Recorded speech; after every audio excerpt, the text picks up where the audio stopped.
Hey you Prodigies, Charles here. I've been getting a lot of comments about Bendy and the Ink Machine theories lately about stuff that I have already covered, so I've decided, just like I did with Tattletale theories, I'm going to start making compilations of Bendy and the Ink Machine theories. These compilations will be made of 3 or 4 videos each, and I really hope that this can really help some of the newer Prodigies especially catch up. If by any chance you need any timestamps, check the description. The timestamp for the video will be there, and so will the link to the actual video. And Prodigies, thank you so much for liking and commenting on my videos. Some of you have even been sharing them with your friends and other people who like Bendy and the Ink Machine, and I'm just so grateful for that. Thank you so much. If you are new, remember to subscribe and tap that bell, and make sure that you let me know in the comments so that I can welcome you to the Prodigies. And I know this video is going to be a bit longer than usual, so if your mum called you or you have to go to sleep or something, then just tap add to and select watch later, and YouTube will be a bro and help you out there. It'll send you a reminder later to watch it. Are you ready for the compilation? It's coming in 3, 2, 1. A Bendy and the Ink Machine theory? You betcha! Hey yo Prodigies, Charles here, and in this video I'll be sharing with you a Bendy and the Ink Machine theory. This one will explain why Joey Drew is dead. Ready? Let's start with what we know. We know that Henry, the player character, apparently receives a letter from somebody known as Joey Drew. We also know that the letter was sent to Henry 30 years after they had last made cartoons together. When Henry enters the building, he says, "Alright, Joey, I'm here. Let's see if we can find what you wanted me to see." Let's see if we can find what you wanted me to see. There are messages written in ink all around the cartoon studio that he enters, such as "Dreams Come True" and "Who's Laughing Now?" And at the end of the first chapter, it shows Henry standing in front of a pentagram as Bendy appears. Got all those facts? Now let's bring it all together. Henry seems to have been invited back to an old cartoon studio that he used to work at by his colleague Joey. But strange things are going on at the studio. Taking a closer look at the letter, there is a Bendy-themed stamp in the bottom right. But why would Joey include this stamp if he had already signed this letter? Henry would most probably have recognized his handwriting, and it almost seems as if the studio is run down and doesn't produce cartoons anymore. Why would Joey then bother to stamp the letter? And with a Bendy stamp at that? Considering that the letter was sent to Henry 30 years after their last meeting, many things may have happened in that time. As we don't have any evidence that Joey may have died due to natural causes, we may have to go with whatever clues we find in the cartoon studio. Looking at the messages written on the walls, it seems as if something sinister happened with Joey. But what? The messages "Dreams Come True" and "Who's Laughing Now" are splattered on the walls, and they suggest that Bendy might have actually come to life, as Joey's dream as an animator may have been that he bring his creation to life. An interesting item that we collect in the game seems to suggest this. In order to activate the power, we need to provide a book titled The Illusion of Living, with Joey Drew's signature on it. Whether or not Joey merely owned the book or wrote it is a bit of a mystery, as the title could be referring to the art of animation. On a deeper level, this book might actually explain how Joey could literally bring his art to life. Joey may have actually gotten his wish, but at a cost. As we can see in the game, Bendy comes to life when we restart the ink machine, suggesting that Bendy can roam around the studio when fueled by ink. This might be why Joey needed an ink machine in the studio in the first place, despite there being no need for there to be so much ink. He wanted to keep his creations alive. When you turn the power to the studio back on and visit Boris the Wolf, you'll see that he is just a cadaver, or a dead body, and it is connected to an ink pipe through the table that it lies on, and you'll notice that the cadaver starts to splurt out ink, as if someone was trying to see how its body worked or tried to get Boris's heart pumping again. What is even freakier is when you activate the tape recorder in one of the studio rooms, even the other co-workers mention how crazy having an ink machine is in their studio. They also say that Joey Drew is going crazy, but they also mention another interesting piece of information. Joey had each one of us donate something from our workstation. We put them on these little pedestals in the break room to help appease the gods, Joey says. The cartoonists at this studio were asked to give offerings to the ink machine to appease the gods. As a side note, this recording also mentions that the animations weren't getting done on time anyway, suggesting that the studio was really run down and wasn't making any money at all. But even more importantly, the cartoonists that work at Joey and Henry's studio had to provide offerings to a god, which are likely the items that we placed on the pedestals earlier in the game. Did Boris's corpse also have something to do with these offerings? Perhaps.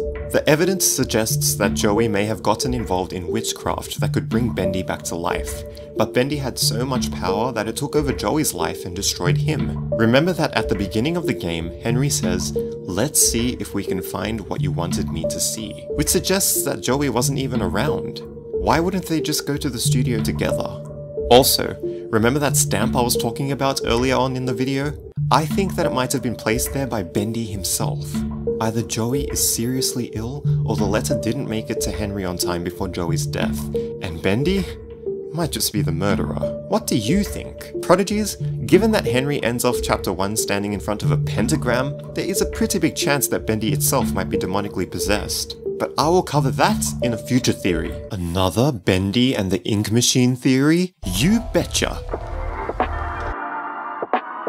Hey yo Prodigies, ProdCharles here, and in this video I will be sharing with you another Bendy and the Ink Machine theory. This one will explain why Bendy is demonically possessed. Let's start with what we know. We know that Bendy was created and drawn by the cartoonists at the studio that Henry explores. We also know that the studio walls are lined with posters that suggest that Bendy is a devil. One of the items that we collect to restart the ink machine is a Bendy plush toy, and the shape of the toy, which is in 3D, further supports that Bendy is probably a devil. The message is "Dream come true.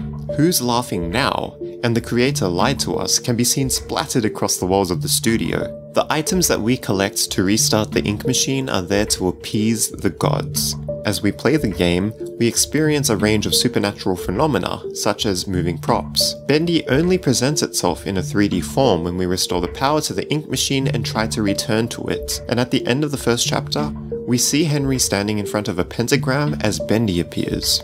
Got all those facts? Now let's bring it all together. Just a second, hold up, ProdCharles. Bendy is obviously a devil. Of course he's demonically possessed. 1 exclamation mark 1 exclamation mark 1. Calm down. Just because this cartoon is a devil or a demon doesn't mean that it's demonically possessed.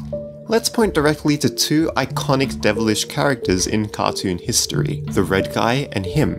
The Red Guy is a character, and I'm not sure whether to call him an antagonist, but he is a character on Cartoon Network's Cow and Chicken, and he isn't demonically possessed. Him is one of the antagonist characters from the Powerpuff Girls. Is him demonically possessed? Nope.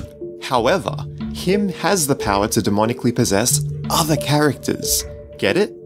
Now given this, how do you know that Joey and Henry, two of the creators of Bendy, didn't intend for this devil to be a friendly devil?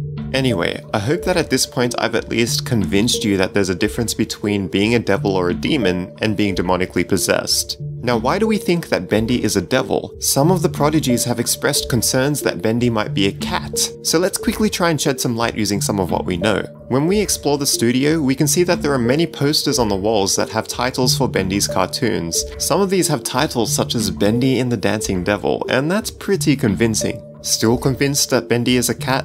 After all, the presence of Boris the Wolf seems to suggest that Bendy is a cat, kind of like Tom and Jerry was an animal duo back in the day, or Mickey Mouse, Donald and Goofy were all animal friends in Disney and Kingdom Hearts. Well, I do have one more piece of evidence. One of the items that we collect to restore power to the ink machine is a plush toy that we can actually observe in 3D. This toy clearly looks like a devil, which is commonly portrayed as a human-shaped character with horns in TV shows and other cartoons. Great! So now we know for sure that Bendy is a devil. Now let's get to the good part. Demonic possession. According to the cartoonists that used to work at the studio, Joey had requested that each of them provide an offering to appease the gods. I'm just wondering why they would refer to the plural, gods. In our Did Joey Drew Die theory, we established that these offerings were provided to bring life to Bendy and allow it to exist in the real world. So there is a possibility that the gods that we appease have some influence on how Bendy acts in the real world. Note that we have to collect 6 items, keeping in mind that 6 is a perfect number by the way, in order to bring Bendy to life. 2 of the items are specific to fixing the ink machine, the gear and the wrench. But the other 4 items are rather sinister. We have to collect a doll, supposedly to give form to Bendy, a book, The Illusion of Living, which may give method to the ritual, and the ink pot with the skull and crossbones label, which possibly is the first bit of fuel that brings Bendy to life before the ink machine kicks in.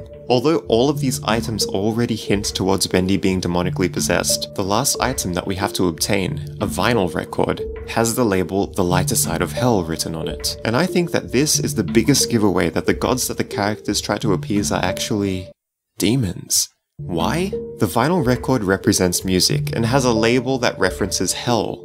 In theology, the angel of music who was once known as Lucifer descended from heaven to become the ruler of the underworld, or hell, known as Satan.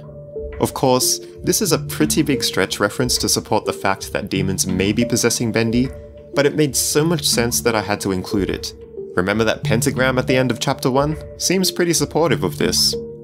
Now, even before we restart the machine, we can already tell that at the least, a poltergeist inhabits the studio, as it moves around the Bendy cutouts and makes things fall from the ceiling while we explore. This might also explain the projectors and gramophones that are already turned on when we enter, as well as that mysterious light that flickers under the door when we try to run from 3D Bendy. While the poltergeist might be trying to play tricks on us, it also seems to be there in order to spark our curiosity and guide us through our mission to fix the ink machine. In other words, it wants to help us. We already said earlier that Bendy appears in a 3D form when we try to fix the ink machine, and we established in the Did Joey Drew Die theory that the machine is probably there to fuel Bendy in real life. We also saw that the ink pot that we get in order to restore the ink machine has a skull and crossbones on it, which may indicate that the rest of the ink may have a similar ominous nature. What if the ink machine is the way that the demons possess Bendy in a 3D form, and 3D Bendy is what protects them in return? This not only would explain why Bendy is demonically possessed, but also gives a reason behind this possession. It's as if the ink machine gives a form to Bendy, and this form can't be kept unless the machine stays on. While this is already really convincing, there's still one more thing to cover. The messages splattered across all of the walls. The walls have the messages "Dream Come True" and "Who's Laughing Now" on them, and we can see that the messages are mocking in nature. While we do not know exactly who wrote the messages, if they were placed by Bendy or the poltergeists, it could be a way that the supernatural forces that we have to face try to communicate with us. We also see the message "The Creator lied to us" just before getting to the pentagram. This indicates that something terribly wrong happened when bringing Bendy to life, and might further hint towards demonic intervention.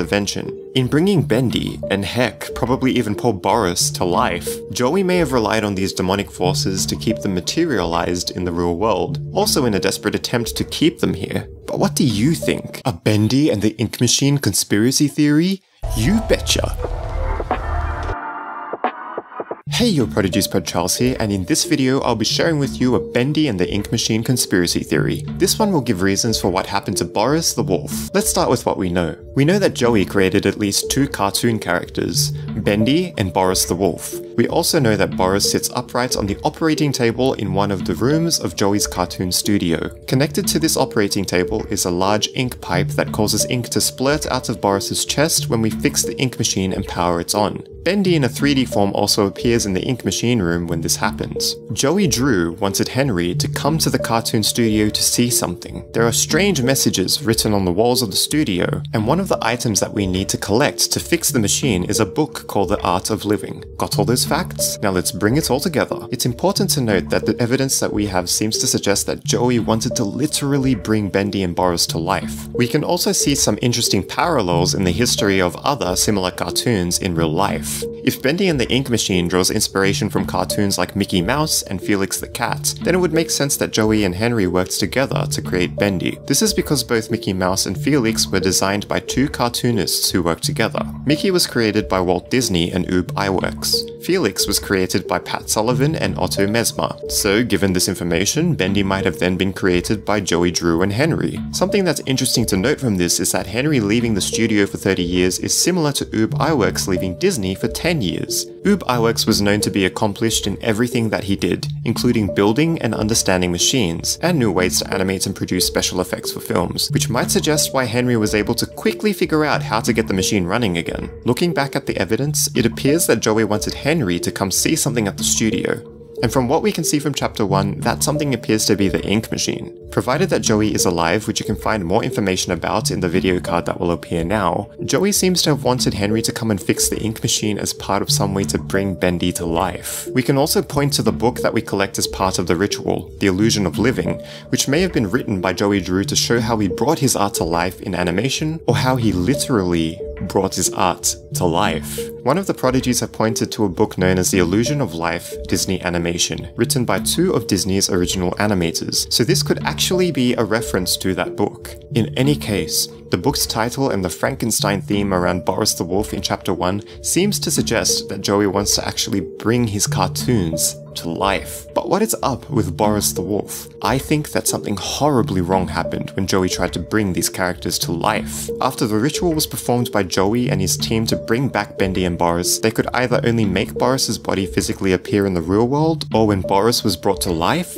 Joey removed its heart. This is where things get a bit complicated. In either case, Boris ends up being dead, and Bendy would have gotten mad about it. Whether Joey had intended to bring Boris to life or keep Boris dead, he hadn't stuck to his promise to give them life. We can see this from the message on the wall: the creator lied to us. Bendy clearly seems to be very aggravated and not happy at all to see other humans in the game. So this may be the origin behind that anger, no matter what that human's intentions would be, even if it was to save Boris. If Joey really had the ability to bring his cartoons to life, he could have tried to bring Boris's heart into existence, but whether or not Joey is actually good or bad is unclear.